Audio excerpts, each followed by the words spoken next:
આ સ્પર્ધામાં હું જ્યારે ભાગ લેવાની હતી ને પહેલા જ્યારે મને વિષય ખબર પડ્યો ત્યારે બહુ અઘરો લાગ્યો હતો અને હું અહીંયાથી પહેલા ભીમનાથ પોલારપુરમાં બોલવા ગઈ ત્યાં ગઈ ત્યારે હું બાઇકમાં ગઈ ને હું એટલી ધરુજતી હતી, મારા હાથ ધરુજતા હતા, મારા પગ ધરુજતા હતા, મને એમ લાગતું હતું કે હું નહીં બોલી શકું. પછી હું સ્ટેજ ઉપર ઊભી થઈ ત્યારે મેં બોલી અને એમાં હું ભૂલી પણ ગઈ, પણ છતાં મેં બીજાને ખબર પડવા દીધી કે હું ભૂલી ગઈ અને ભૂલી ગઈ. મારા વિચારો તે વખતે મારા મનમાં એક જ વિચાર આવતો હતો કે હું બોલી શકીશ કે નહીં બોલી શકું, બોલી શકીશ કે નહીં બોલી શકું, ભૂલ પડશે કે નહીં પડે, બીજા મારા વિશે શું વિચારશે. એ બધામાં હું ધરુજતી હતી અને મને અંદરથી ભય લાગતો હતો કે આજે હું અહીંયા બધા વચ્ચે સ્ટેજમાં બોલીશ તો મારો શું બીજા ઉપર પ્રભાવ પડશે. પછી બોટાદ આવી અહીંયા બોલવા ત્યારે પણ મારા સાથે એવું થયું. હું ગાડીમાં આખું નકરું બોલતી બોલતી જ આવી છું મારે વકૃત, કારણ કે મને એમ લાગતું હતું અહીંયા કેટલા બધું પબ્લિક હશે, કેટલું માણસ હશે અને હું શું બોલશે, શું મારા વિશે વિચારશે, જો મારી ભૂલ પડશે તો કોઈક મારા ઉપર હસશે. એ બધા વિચાર મારા મનમાં સતત ચાલ્યા કરતા હતા.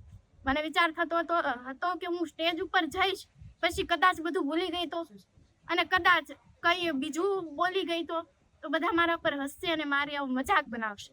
ને એ માટે હું બહુ જ ભયભીત થઈ હતી. અને પછી જ્યારે હું સ્ટેજ ઉપર ગઈ, મેં મારું વક્તવ્ય આપ્યું અને પછી મારો પ્રથમ નંબર આવ્યો ત્યારે મારી જે આમ આનંદ હતો ને મારી અંદરનો, પહેલાં તો મને વિશ્વાસ નહોતો થતો મારા કાન ઉપર કે મારો પ્રથમ નંબર આવ્યો છે. પણ પછી જ્યારે મારો પ્રથમ નંબર આવ્યો ત્યારે આમ અંદરથી એક હૃદયથી આનંદ આવ્યો કે ના, મહેનત કરીએ ફળી તો ગઈ. ભલે મેં થોડુંક ડરી, હું થોડુંક મારા પગ ધ્રુજ્યા, પણ છતાં મારી મહેનત ફળી અને હું એમ એટલી આનંદમાં હતી કે એને હું શબ્દોમાં વ્યક્ત નથી કરી શકતી. બસ આ જ હતું મારી. તમને ડર લાગે કે પોતાની જાતને પોઝિટિવલી કઈ રીતે મોટિવેટ કરતા હતા? ત્યારે તમે કીધું કે હું ડરી ગઈ હતી એટલે પછી મેં હિંમત રાખી, ત્યારે તમારા મનમાં શું ચાલતું કે હિંમત રાખવા માટે તમારી જાતને તમે શું ધરપત આપીશ? હિંમત રાખવા માટે તો અમે પહેલા છે ને મારા વક્તવ્યને મેં મનમાં નિશ્ચય કર્યો કે ના, હું બોલી જઈશ, હું બોલી જઈશ, હું બોલી જઈશ. મેં 3 વાર મારા સરને ફોન કર્યો કે સર નથી પાકું થતું, નથી થતું. મારા સરે મને સૌથી વધુ મોટિવેશન આપ્યું કે ન થાય કંઈ વાંધો નહીં, કંઈક નવું બોલીને આવજે, પરંતુ ડરતી નહીં, ગભરાતી નહીં. જો તું સ્ટેજ ઉપર જઈને ગભરાઈ ગઈ તો તારું વક્તવ્ય પૂર્ણ થઈ ગયું. એ ગભરાહટ છે ને આપણને બધું ભૂલવાડી દે છે. અને એટલા જ માટે હું જ્યારે સ્ટેજ ઉપર નથી ગઈ એ પહેલાં હું બહુ ગભરાતી હતી, ધરુજતી હતી, પરંતુ જ્યારે મેં માઇક હાથમાં લીધું ને ત્યારે બસ એક જ વિચાર કર્યો હતો કે ગમે એ થાય પરંતુ ભૂલવું નથી અને બોલવું છે, અને આ ગભરાહટને મારા મનમાં નથી આવવા દેવાની. આટલું બધું ઓડિયન્સ સામે હોય ત્યારે તમે કઈ રીતે રોકો કે ભાઈ કોઈ ઓડિયન્સ ના એક્ટિવિટીથી ડિસ્ટર્બ ના થાવ છે? એના માટે કઈ ટેકનિકલી તમે કઈ ફોલો કરો છો કે નેચરલ ફ્લોમાં જાવ છો? ટેકનિકલી તો કંઈ ફોલો નથી કરતી, પરંતુ જે ઓડિયન્સ સામે હોય તે જ્યારે તાળી પાડે છે ને ત્યારે મનેથી એમ થાય છે કે ના, આપણું વક્તૃત્વ છે તે રસપ્રદ છે.